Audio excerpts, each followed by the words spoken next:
Алматыда түбі бір түркі әдебиет атты дөңгелек үстел өтіп, Қазақстан мен Өзбекстан арасындағы әдеби байланыс талқыланды. Іс-шараға қос елдің танымал қаламгерлері қатысты. Кездесуде орталық тарихи тамыр, шығармаларды өзара аудару мәселелері қозғалды. Өзбекстан делегациясы Қазақстан Республикасы ұлттық кітапханасына сирек қолжазбалармен танысты. Көрмеде Қожа Ахмет Яссауидің Диваны Хикметі, Низами Ганжауидің Хамса еңбегі, Әлшер Науаидің Диваны сияқты құнды жәдігерлер ұсынылды. Қаламгерлер абай ескерткішіне тағзым етіп, гүл шоқтарын қойды. Бұл шара қазақ-өзбек әдеби байланысын нығайтудың маңызды бір қадамдарының бірі болды.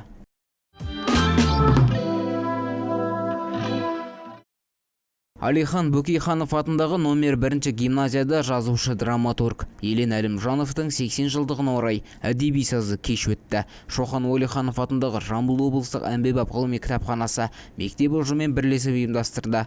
Қатысушылар оның әдеби мұрасын талқылап, Алтын жүлге жыры романынан үзінділер оқып, пікір алмасты. Оқушылар өз арнауларын ұсынып, кеш Балауса Бейсенқызының орындауындағы Боз орамал әнімен түйінделді.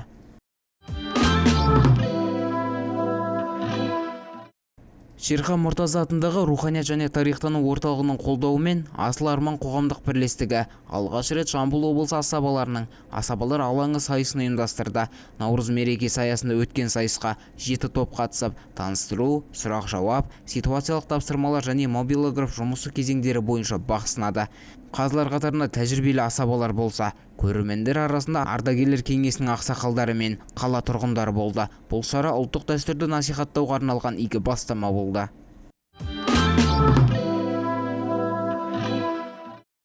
Асқар Тоқпанов атындағы Жамбыл облыстық қазақ драма театрында 17 наурыз мәдениет және ұлттық салт-дәстүр күніне орай «Қош келдің әз наурыз» мерекелік думанды бағдарламасы ұйымдастырылды. Шара барысында балалар арқан тартыс, асық ату, қозы көтеру сынды ұлттық ойындар ойнап, қара жорға биін биледі. Бұл күн ұлттық мұраға деген құрметті арттырып, оны болашақ ұрпаққа жеткізудің маңызын айқындайтын мереке.